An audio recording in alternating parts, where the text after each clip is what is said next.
Welcome. You're watching Rugby with Rifle, a podcast about all things rugby and life, with your host, Danny Pabone and Rifle Scudder.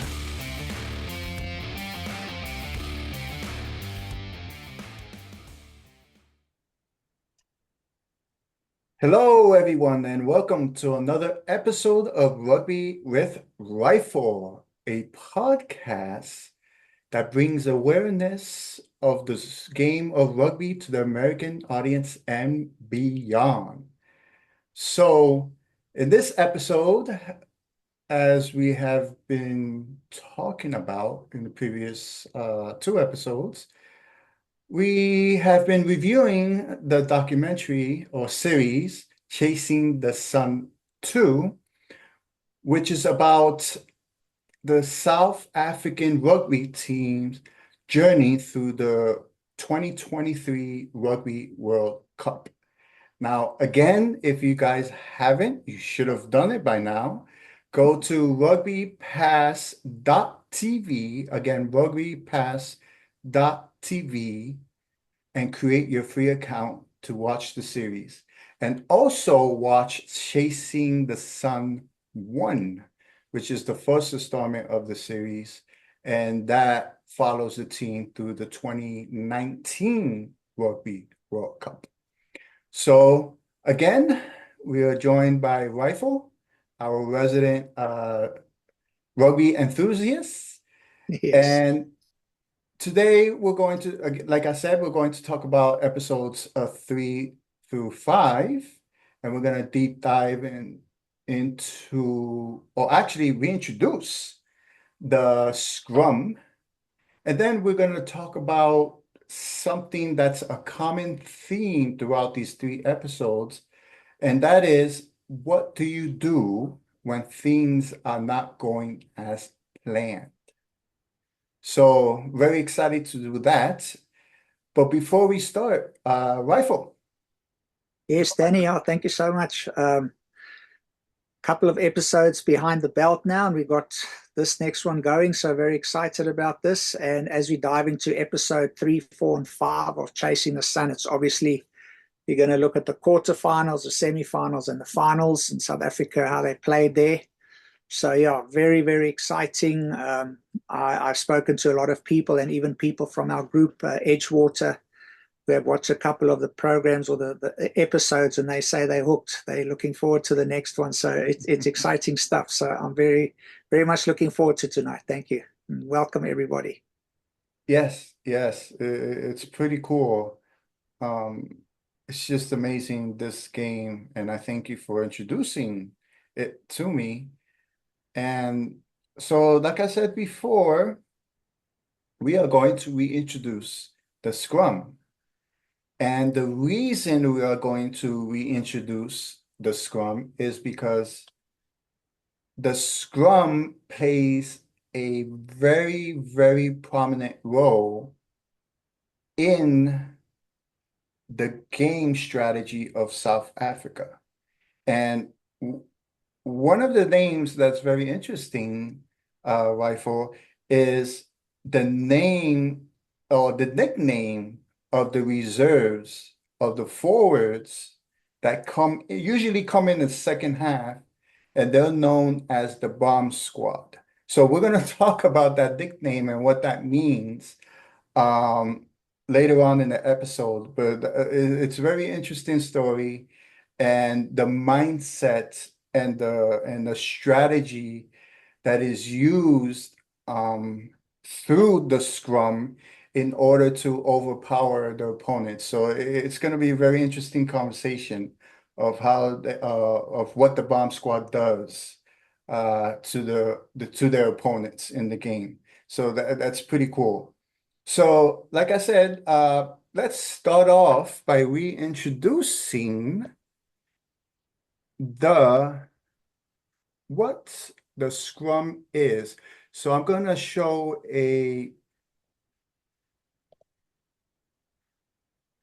just going to show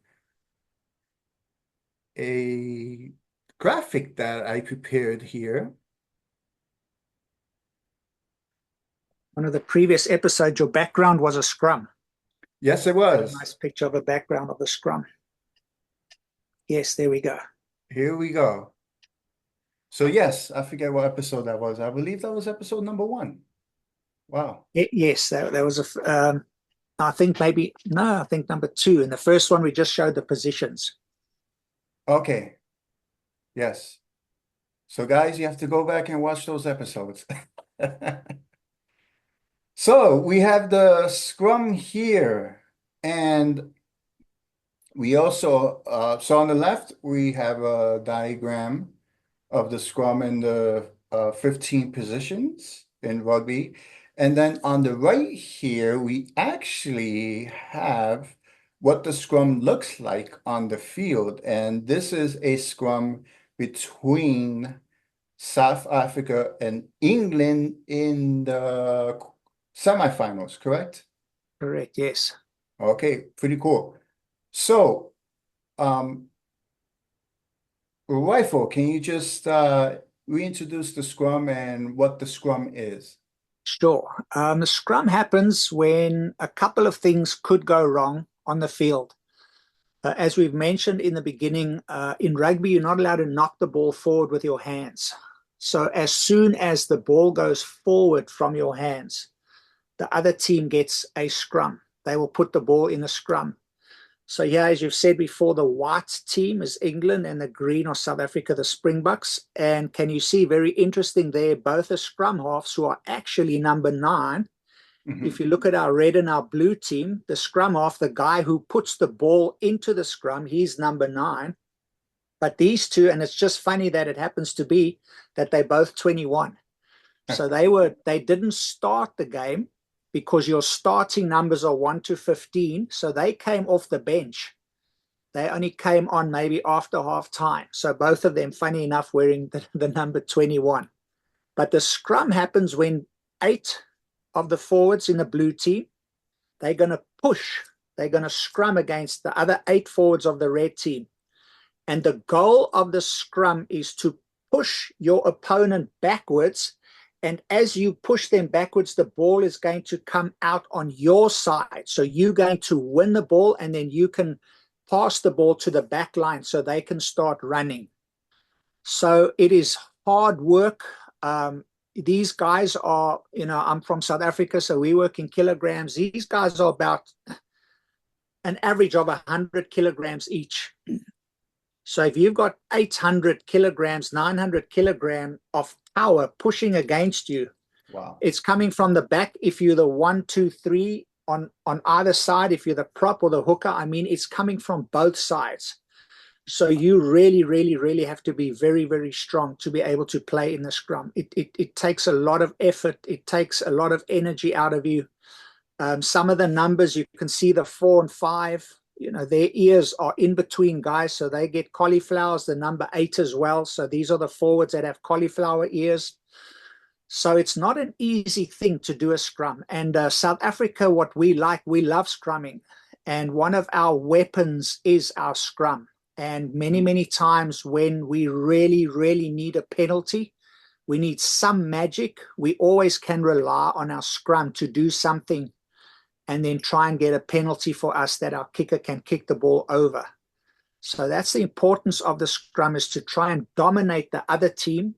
And if you push the other team back all the time, it's very demoralizing. You're going back and it's difficult and it's hard. And, eventually you just don't want to scrum. So when you see another pack, just let's go, more scrums. You please, can't we do something else? I don't want to do this. So that's what South Africa likes, is we like the scrum. Our scrums are good. We are known for our scrums. So that's, as I said before, that's a very, very big weapon in our arsenal. It's kind of like, you have your tug of war, and that could become very strenuous if you're there for a long time. This is more like a push of war. Yes, where, exactly. both teams are really pushing against each other. And it's pretty interesting, like you said, South Africa, they love to scrum. And for those of you who are watching the series, you will see that. they spend a lot of time practicing the scrum. Right. And not we're gonna try not to give too much away in the episodes, but if you haven't watched it, you should have watched it by now. So it's not our fault. But but one of the very interesting things, you have each rugby team has a scrum coach, a coach that's dedicated to practicing the scrum with the players. And one of the very interesting things, and he's actually he talks quite a bit throughout the series. He's a very interesting man. And one of the things he says is, you know, we don't like practicing against machines, because when you go on the field, we're not playing against machines, we're playing against men. So I found that very interesting, and the way South Africa practices the scrum, it's intense. It's very intense. Very much so. Yeah. Yeah, his name is Don Heman, and he's got a lot of sayings, and you can hear the players in the series as well when they go. They have a saying they want to take the guys to the harbor. It's like a ship when it anchors, it sits Yes. low. So the lower you can go down, the more difficult it is for the other team to push. Because if you are just this far above the ground, man, it's very, very difficult to push. So, and you'll see in this in Chasing the Sun as well, as you said, they don't practice against scrum machines. They just practice against one another. And the good thing about the South African pack or the forwards is that you can take 8 on one side and 8 on another, and they almost you can't say which is the A and the B side. Both of them are so good. So it's Wow. fair. It's not like one side is just overwhelming the other side. And I think it's Trevin Kanye who says at one stage, sometimes we scrum so much we actually have to hold each other up and stop each other from passing out because of all that pressure and pushing and pushing and pushing. And you'll hear they speak Afrikaans. But when they scrum, you'll hear Don, he'll say, ho, ho, ho. It's like, hold, don't give up, don't stop, don't, hold, push, more. So they practice the scrums a lot. I mean, pieces of grass like a divot just comes out from behind their boots. Wow. So they really, really, really enjoy scrumming. And a lot of teams don't want to scrum against the Springboks. So that's one of their weapons. I don't blame them. And especially if you have one of the players called the Ox. Yeah, when you have Yes. a player called the Ox, he's like, okay, I don't I don't want to scrum against this guy. This guy, just the name Ox, you could tell he's very strong and very I don't want to scrum against an Ox. He's one of the best props in the world currently. Definitely one of the best, if not the best. Wow, that's amazing. Yeah. So just to review, actually two things that I wanted to do here.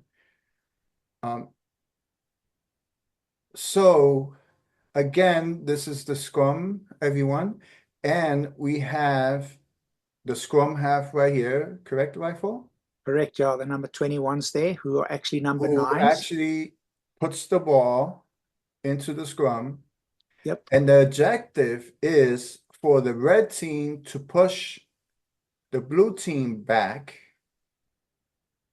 And then the scrum half, once the ball gets, pushed to the back, he either grabs the ball, either usually in this area or this area, depending on where they push, depending on the angle of the push. Is that correct?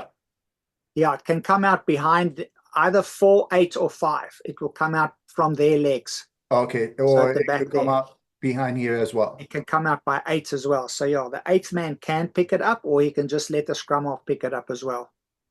Okay, cool. And the other thing I've noticed is, and I don't know, and please remind me whether it's a penalty or an advantage. I saw throughout the series in a few instances actually where South Africa pushed the team so far and then the referee called, is it a penalty or an advantage? Most times it will be a penalty. You can either get a free kick Okay, or you can get a penalty. So the difference between the two is just how high the ref puts his hand up. okay. Um, And but what and South what Africa and tries what to get is a penalty. and what causes that? Is that caused when the other team's scrum it falls apart? What causes Correct. that? So if they can't withstand the pressure, if I can put it like that, and they loosen their bind, so they Okay, try to get their hands loose to protect themselves, or they loosen, they stand up straight. You're not allowed to do that. You got to keep in that scrum formation until the ball is out and it's gone. Then you can stand up, or then you can loosen your bind. But okay, can you imagine if someone is pushing and your neck is getting crushed and you're getting sore, you're going to try to push someone away, or you're going to let your bind go so that you can stand up and, quote unquote, save yourself. And you're not allowed to do that. So in these episodes, 3, 4, and 5, many times you'll see the front row, number 1, 2, or 3. They either fall down on the ground because the pressure is too much, or they kind of just stand up because they can't hold the pressure that much and they need to stand. And you're not allowed to do that. So when you do that and you can't withhold the pressure, the other team gets the penalty. oh, okay, and that sort of makes sense now, and that's why South Africa likes to call the scrum, because they're very confident um in their scrum, and that key parts of the game, if they could get a foul or Penalty. penalty, then Yeah. that gives them opportunity to kick for post and get 3 points. Yes. Or So for that's or for the sideline. So if for you the can sideline. Okay. remember when we played France in the quarterfinals, Damien Willemse, the fullback, he caught a mark in his own 25, so very close to his own try line. And he did this. He gave this signal, which means scrum. And that's the first time it's ever happened. I mean, people don't do that. You want to get as far as possible away from your try line because you don't want guys to come close there. Yes. So when he did this, I mean, the commentators, they were, what in the world is this guy doing? The ref even asked, kind of, are you sure you want to go there? All the forwards ran there thinking, now we're running 30, 40 meters backwards to go and scrum. But they scrummed and they got the penalty so they could kick, so we could get the ball a line out for us. So it was all planned, but people couldn't believe that South Africa would do something like that, because should they lose that scrum or get a penalty against them, France can score and then you lose the game. It's Yeah. such a pressure situation, and South Africa chose to scrum, which is absolutely unheard of, never done before. It's mind-boggling that they would even try that. Wow. And that goes to show you how confident they are in their scrum. Correct. So that's I'm trying I'm trying to think of a situation in football, American football, that a very similar situation to that, and I really can't. I think any situation similar to that will be hard to come by, because it's absolutely just, it goes against the grain of Yeah, everything normal. And you yeah. have to have so much faith in your forwards that they can do what you've just asked them to do. That to do that is, you must have goons to be able to do that. I'm telling you that. Wow. That's and that all goes back to the South African coaching team, coaches. That all Correct. goes back to being bold and doing things that many people wouldn't do. And especially in sports, when you have teams that are very talented and then they they they they find ways to win that are very um unorthodox, Right. and leave you like, okay, what are they doing? And then Yeah. the play works out and then they win the game. You're like, okay, wow, that's pretty genius. Yep. I remember Atlanta Falcons against the Patriots, and the Patriots halftime was so far behind, and they came on and they just tried stuff that was just not normal, and they were trying trick plays, and Brady was calling plays that they shouldn't be doing. And at the end, like you say, you find a way to win, and if you're just that good, you make it happen. And Yeah. that's what the Patriots did that day, and that's what South Africa did here as well. Wow. That's amazing and pretty cool. Mm. So this is a perfect segue into the what I found to be the common theme, and we just touched upon it just now, is throughout episodes 3 to 5. So we have, and again, we're going to try to be as vague as possible to not give anything away. But again, if you didn't watch the series, that's your fault. So it's not ours. So again, go to rugbypass.tv and create your free account and watch the series. So in the quarterfinals, South Africa plays France, the host nation for the Rugby World Cup. In the semifinal, sorry, they play England, and in the finals they play New Zealand, known as the All Blacks. Mm-hmm. And in all 3 games, South Africa finds themselves having to change their game plan at some point, which I found amazing. And to have, again, trying not to give anything away, to have a group of coaches that at the split second can make a decision that most probably coaches wouldn't, and they're like, okay, let's just do it. We need to do it, so let's do it.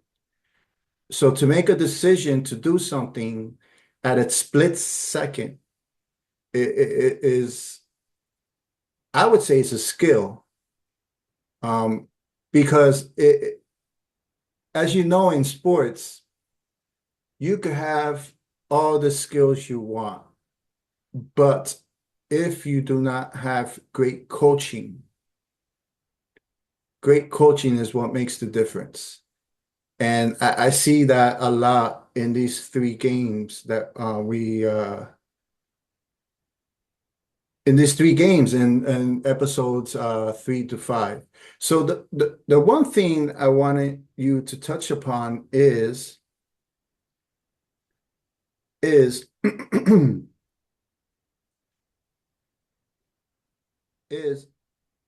in the England game, okay, the weather wasn't so great. Weather was terrible. Yes, and the game plan that South Africa had put together for the game, well, like I said, they had to switch it up. So I wanted you to just to touch broadly upon that game. It was a very interesting game of the mindset of the South African players, and what it took to well, I guess it's not a spoiler because we already know that South Africa won the 2023 World Cup. That's not a spoiler. But yeah, can you just talk about the mindset and the adversity Most definitely, they yeah. went through? There's just so much specifically in the England game. I mean, we can talk for an hour just about that game. And when you can't say the weather was bad, because you know what, the weather was bad for all 30 players on the field. So there's no excuse to say it was raining. Well, it was raining for South Africa. I promise you it was raining for England as well. So both teams had the same weather. England, obviously, they play in rainy weather. So the rainy weather suits them more than South Africa. We play in dry weather. So we're not used to playing. New Zealand plays in a lot of rain, and England plays in a lot of rain. South Africa and Australia do not play in a lot of rain. So that's one thing you have to remember. But just South Africa playing in the quarterfinals against France, the mental drainage of having to lift yourself to that level of playing for 80 minutes, giving 100%, absolutely everything that you've got. And then a week later, you got to do it again. For a human being to be able to reach that level and perform at such a high, intense, I can't even explain it in words. Just the battle is so big physically, but mentally it's even bigger. And then a week after that, you've got to do exactly the same. So South Africa played in the pool of death. They had very, very difficult games to get through. And in the quarterfinals, we played against France, and everyone was expecting France to win. I mean, if you watch that episode and you just listen to the crowd, and you can feel how intense that was and how hostile it was for the South Africans on the field. I mean, France, brilliant. I mean, their crowd is behind. It's amazing. It's such I remember many commentators were saying that throughout the Rugby World Cup that France was probably the best team up to that point. Correct, yes. Yeah. So, yes, and they were playing at home. So much rested on them, and the whole world, you want the host nation to win, you know? Yeah. If your team is eliminated, you go for the host nation. But just to hear, and if you listen to the guys, they say when they sing the anthem and they're clapping and they're cheering, it's hostile. It sounds like a bunch of bees. This is all the time. Them singing and cheering. So it's very difficult to hear. So, I mean, hats off to the French. It was just amazing. They're brilliant at what they do. They're just marvelous. And South Africa won that game by 1 point. You know, and you talk about things that go wrong. Our star player, Eben Etzebeth, got a yellow card. He went off for 10 minutes. I mean, it's just crazy what happens. But then after a game like that, you got to now play England. And if you remember, in the previous Rugby World Cup, South Africa played against England in the finals, and England was supposed to demolish South Africa. South Africa didn't stand a chance, and South Africa won. So this was England's opportunity to, quote unquote, get back at South Africa for what they did in 2019. So England, they were not playing well. People wrote them off. People were not talking about England. No one thought that England would even be there at that stage. And here they are playing in the semis against South Africa. And they cleaned our clock. They had our number. So that's interesting. I didn't know that. So England wasn't playing very well leading up to the 2023 World Cup. Not at all. No. So they were in the situation of South Africa in 2019. It's like did they reverse, you know, because nobody expected South Africa to win. Yeah, South Africa were not doing well, yeah. But, you know, England in that game, they played our game plan. They played the way we play better than what we did. So they would get the ball, they would kick, and then we just made mistake after mistake after mistake. And half time, when they went into the change room, you know, Rassie said, you guys got to get some energy. You guys got to get together. This is not working, you know. And one of the players, Pieter Stef de Tooy, he said to the guys, he's speaking Afrikaans, but he said, if you're scared, you know, tell us, let us know. We're all scared. We're behind. We're losing. These guys are beating us. If we don't get out on this field now, we're going home. We finished. Our rugby is over and done. So get your head out of your behind, and, you know, if you're scared, tell us. We'll make a plan, but we can't play the same. And that's what I like about Rassie is he said after the game, you know, all of the players said it as well, but Rassie as coach said, when Pieter Stef spoke and he said that, me as the coach, I didn't have anything to say. Pieter Stef de Tooy, he spoke. I left and I went to sit in the coach's box because I knew after what he said, nothing I'm going to say is going to motivate them or pick them up as much as Pieter Stef, because he never speaks. He doesn't say a word. He's a quiet guy. He just plays. But he spoke up and he said, guys, we've got to do something. You know, and then they changed. They took Marnie off, and you can see at one stage Rassie talking, and this is why I really, man, he's brilliant. He calls the coaches together and he says, listen here, if you were to make a call right now, what would you do? Who would you put on? Who would you put off? And he went through every coach that was sitting there, the forward, the back line, the attacking coach, the defense coach, the kicking coach, every single coach that was there. He said, okay, what would you do right now? What would you change? Just to get all the information and everyone's input. So it's not him calling all the shots. It's not him being the big boss and whatever he says goes. And that's why I like him. He's very humble, in the sense of he's not scared to ask and say to others, what am I doing wrong? Can we change something here? What do you guys think? And at the end of the day, once again, with a scrum, we got a penalty when the bomb squad came on and we scrummed and we got a penalty. Andre Pollard, with absolute ice in his veins, kicked the kick. And just like against France, we won by 1 point. And against England, 1 point. So, these games are so narrow. So the margins of winning and losing is tiny. The smallest error, the smallest mistake can cost you the game, which costs you the Rugby World Cup. But at the end of it, South Africa, I think we were lucky to win that game. When it mattered, we got together and we found a way, which we should not have in that game. But we did, because England, as I say, they had our number. They were better till the 70th minute. And they won for 70 minutes, and in 10 minutes they lost. But wow, that's the way the cookie crumbled that game, yeah. And once again, our scrum, the bomb squad came on and got us a penalty, and we kicked it over. So lots went wrong that day. And it's very interesting because in one of the previous episodes, we had spoken about how important the kicking game is in rugby. And again, two things played out in especially against the England game was, like you said, the scrum and the kicking game is what won you that game. Yes. And so everyone, when you watch the series, you'll know what we're talking about, how important the kicking game is in rugby.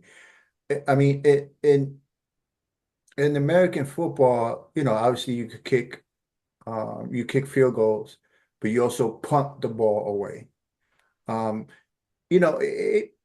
It could be important at certain points of the game in American football. In rugby, kicking is always important. If you don't have a good kicking game, chances are, you're not going to have a good chance to win the game. In American football, you cannot have a good kicking game and still win the game. In rugby, it's a little different. The margins are so small between these teams on any day. One mistake will cost you the game. That's how close it is. Wow. Yes. And again, the mindset that it takes to to play in games like those, against France, against England, against New Zealand, all three games, like you said, were won by 1 point. Right. And it took a massive, from the perspective of game planning, it took in all three games practically, it took a massive shift in plan and bringing all, and that's the beauty about this as well, is you will see that the reason why South Africa won all three games, and at times where it looked like they weren't going to win, is because all the players believed in each other, which is I found another aspect of it is all the players were in. Okay, we need to do this. We need to put our egos aside. If we get taken off the field, it's not for me, it's for country. That's another aspect that I found very interesting. Yeah, some of the guys played in the semifinals and the quarterfinals, and they didn't get to play in the finals. So, I mean, you can, when you watch the program, the episode, the last one, you can see when some of the guys like Kobus Reinach, who wasn't chosen, he didn't play poorly. He played in the previous games. He helped them get to the finals. But because of the game plan and how South Africa had to play that game, he didn't make it. So, you got to say then at that stage, is it truly for my country? Am I doing it for my country, or am I here for me? And that's what I said from the beginning. Rassie kind of changed the culture before he changed the game so that people would play for one another. And that's great when you go to the previous, 2019, where he started with these guys and start speaking to them about, now we're playing for country, we're not playing for ourselves. So this is 4 years later, and they've gelled so much more, they've trained so much more, they know each other for 4 years so much better.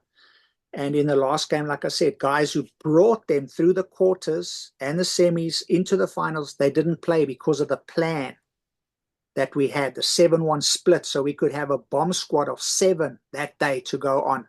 Some backline players didn't make it. And I can't imagine how hard that must be, man. You've given everything, you've helped the team get there, but you're not playing in the final. I mean, that's what you live and dream, and that's what you play for. But it's for South Africa, and when you leave there, you got your gold medal. You didn't play in the final, but you were part of that team that won the Rugby World Cup.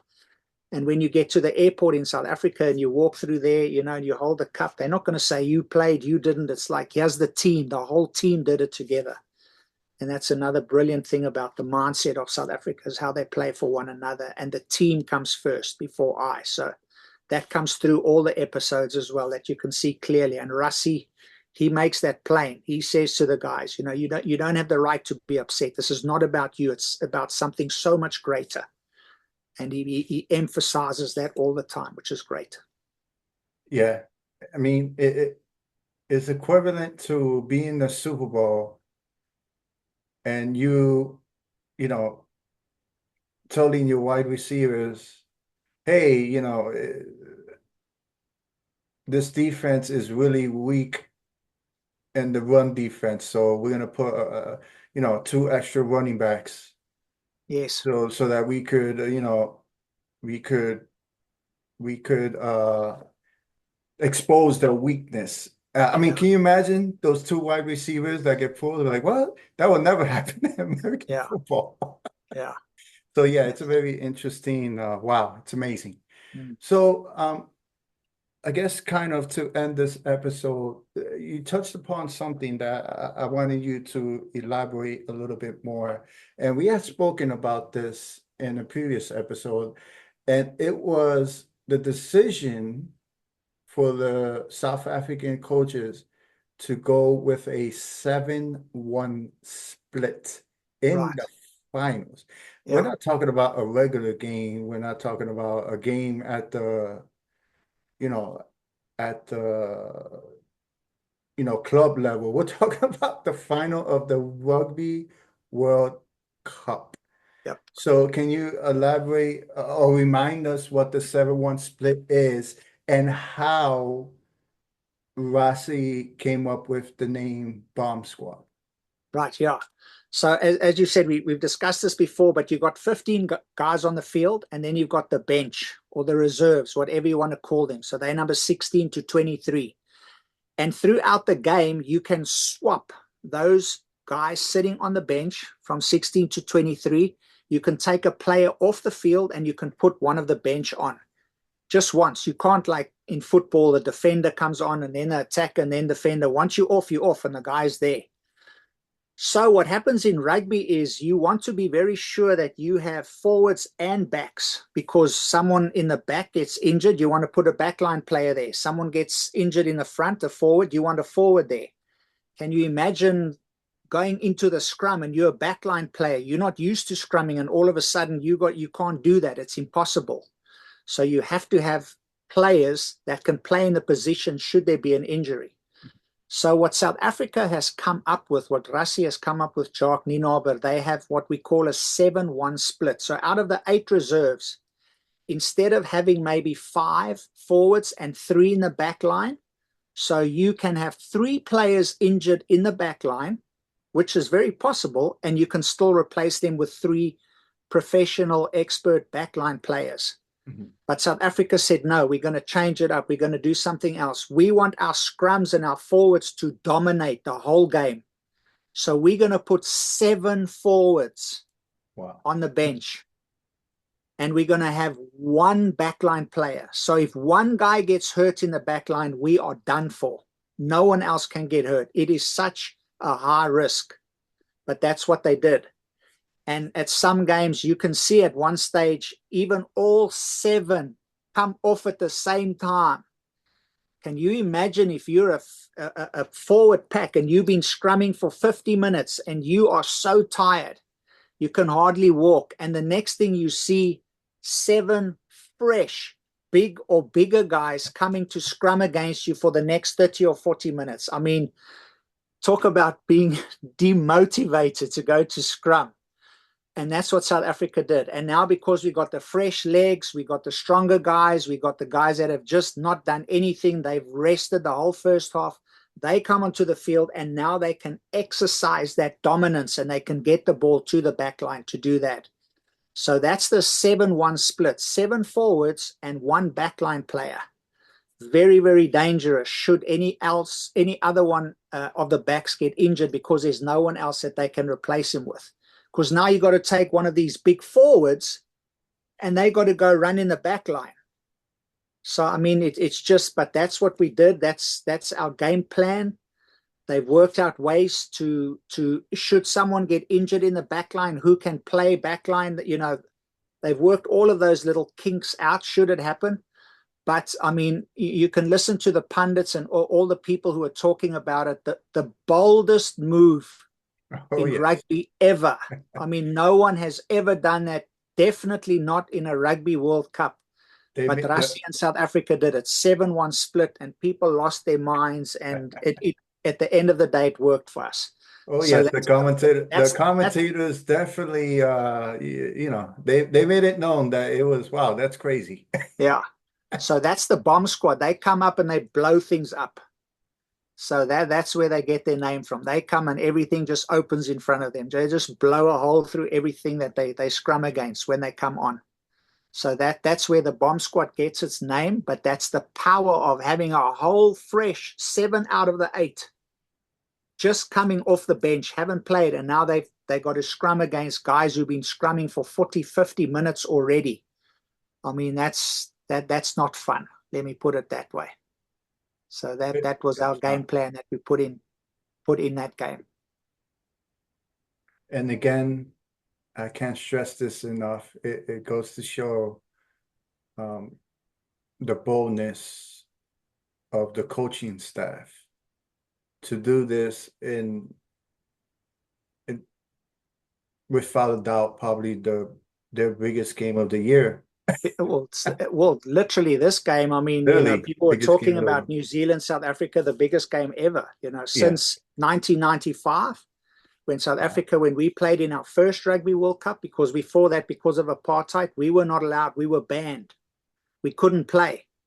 So the first World Cup we played in was in South Africa in 1995, South Africa All Blacks at Ellis Park. And now that was 95. This is what, 30 years later in 25? To 24, so almost 25 years later, again, South Africa against New Zealand in the final. People were waiting for that for so many years, and eventually it happened again. So it was the biggest game, and South Africa does a 7-1 split. Wow. And in that final game, you will see why this, again, not to give anything away, but you will see why that 7-1 split is quite risky. And I'll just leave it at that. Right. But again, all the South African players were as one and knew that, you know, they were playing not for them, but for country. And it's just amazing mindset. What that type of mindset could do to somebody, could do to a team. Yeah. Where, by all means, they should be losing, but somehow, like you said, somehow they find a way to win. Yep. because if you go back to that game, just like England were battling, New Zealand were also not doing well. Just before the Rugby World Cup, like we're having now, the November Test series, South Africa played against New Zealand in England, and we beat them. I mean, we thumped them. And they lost against other teams, and people were saying, New Zealand is not looking good coming into the World Cup. So you had teams that were really, really good. You had Ireland, they won the Six Nations. They were phenomenal. So Ireland was there, Scotland were looking good. And then, of course, you had France. Those three teams, really, really could have gone through, and one of them should have won. New Zealand people they were talking about them and England in a bad way because they were not doing well. And then when Ireland played against New Zealand in the quarterfinals, the Irish curse is still alive, and Ireland lost in the quarterfinals once again. And that's how New Zealand went through. And we were talking about how important kicking is. If New Zealand, they missed 2 kicks, Richie Mwanga and Barrett Bowden missed a kick. If they kicked one of those 2 kicks over, New Zealand would have won the World Cup. That's how close it was. So New Zealand did so well. When they got to the World Cup, they just lifted their game like they can. They're amazing. They're phenomenal.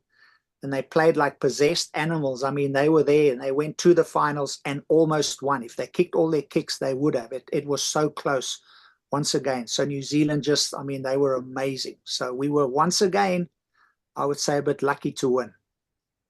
But we found a way to do it. Wow. What amazing. Amazing, amazing. So with that, everybody, we're going to end this episode. And again, if you haven't watched this series, I urge you to go to rugbypass.tv and create your free account to watch this series. You won't regret it. And I guess, because I've told you, Rifle, there's so many lessons that you could take from the game of rugby. And like I said, the theme I feel of the 3 episodes 3 to 5 were, and that's what we just spoke about throughout this episode, is what happens when things don't go as planned. And do you just give up, or you do something that you probably wouldn't normally do in order to achieve your goal? And that's exactly what South Africa did. And it's a lesson in life where if you really want to achieve something great, sometimes you have to get out of your comfort zone and just do things that most people wouldn't. So yeah, so that's a great lesson in life. So once again, Rifle, thank you. Very welcome. Really enjoyed it. Educating me in the game of rugby, and looking forward to our next episode of Rugby with Rifle. So until next time, everybody, and remember, rugbypass.tv, create your account to watch Chasing the Sun 2. So with that, we're going to end this episode, and until next time, thanks again, Rifle. Cheers. Yes, stay well, everyone. Cheers. All right, take care, everybody. Thank you for watching this episode of Rugby with Rifle. Remember to press the like button and subscribe to the channel if you haven't yet, to support this podcast.